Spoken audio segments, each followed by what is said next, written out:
Kuota haji jadi bancakan pejabat.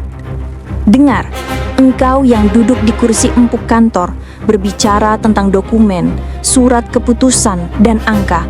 Kau lupa bahwa ribuan umat sudah menunggu bertahun-tahun, menabung tiap bulan, berharap bisa mendengar takbir di tanah suci. Tapi, apa kau pikir mereka melihat keadilan? Tidak. Hari ini, kita dihadapkan pada satu kenyataan pahit. Kuota haji tambahan yang diperoleh dari Arab Saudi bukan dipakai untuk umat secara adil, tapi dilewati lewat tikungan korupsi, lewat orang-orang yang seharusnya melayani rakyat, tapi malah melayani kantung sendiri. Apa yang terjadi sebenarnya? Pemerintah mendapat tambahan 20.000 kuota haji untuk jemaah. Semestinya, sesuai UU nomor 8 tahun 2019 pasal 64, kuota khusus hanya 8%, reguler 92%. Tapi apa yang dilakukan? Kuota tambahan itu dibagi 50 banding 50 antara reguler dan khusus. Ya, 10.000 reguler, 10.000 khusus.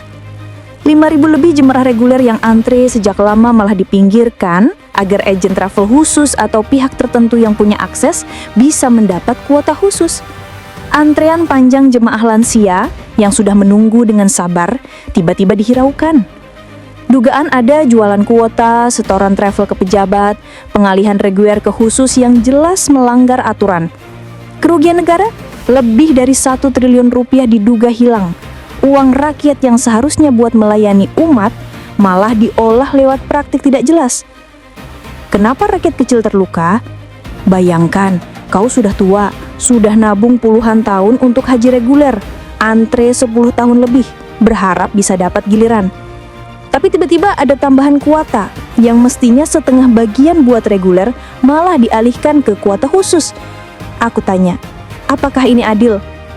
Kita sudah tahu banyak travel besar, agen yang punya kenalan, mampu bermain memorandum, mampu melobi pejabat. Mereka punya akses, dana, jaringan. Rakyat kecil cuma bisa dengar bisik-bisik bahwa itu travel A dapat banyak kuota khusus, tanpa tahu bagaimana mekanismenya, tanpa bisa lawan. Waktu dan uang rakyat kecil dipakai untuk menunggu, menderita karena antri lama, membayar biaya yang kadang membengkak. Tapi keadilan malah pergi ke pihak yang punya koneksi, dan kita diam saja. Pejabat dan agen, mana integritasmu? Pejabat yang seharusnya menjaga kepercayaan rakyat, menjaga regulasi, malah ikut dalam perselingkuhan kuota, melobi, ambil bagian dalam aliran dana, tanda tangan surat keputusan yang menguntungkan sebagian elit, bukan demi rakyat. Agen travel yang besar dapat jatah besar, yang kecil dipinggirkan. Bahkan ada indikasi mereka harus bayar komitmen ke pejabat agar kuota khusus bisa diperoleh. Agen kecil tak mampu bayar, tinggal menunggu sisa atau tidak sama sekali. Hukum dan regulasi, tapi mana penegakannya? Aturan sudah jelas, UU Haji nomor 8 tahun 2019, pasal 64, kuota khusus maksimal 8%, reguler 92%. Tapi apa yang dilakukan? Membuat surat keputusan yang melanggar atau mendekati pelanggaran aturan agar bagian untuk khusus diperbesar, mengakomodir agen-agen yang punya uang atau pengaruh. Rakyat butuh tindakan nyata, bukan janji. Rakyat kecil tidak mau dengar lagi omongan, sedang diperiksa, kami akan panggil, penyelidikan berjalan. Lihat saja, KPK sudah mulai memanggil saksi, termasuk mantan Menteri Agama dan pejabat Kemenak.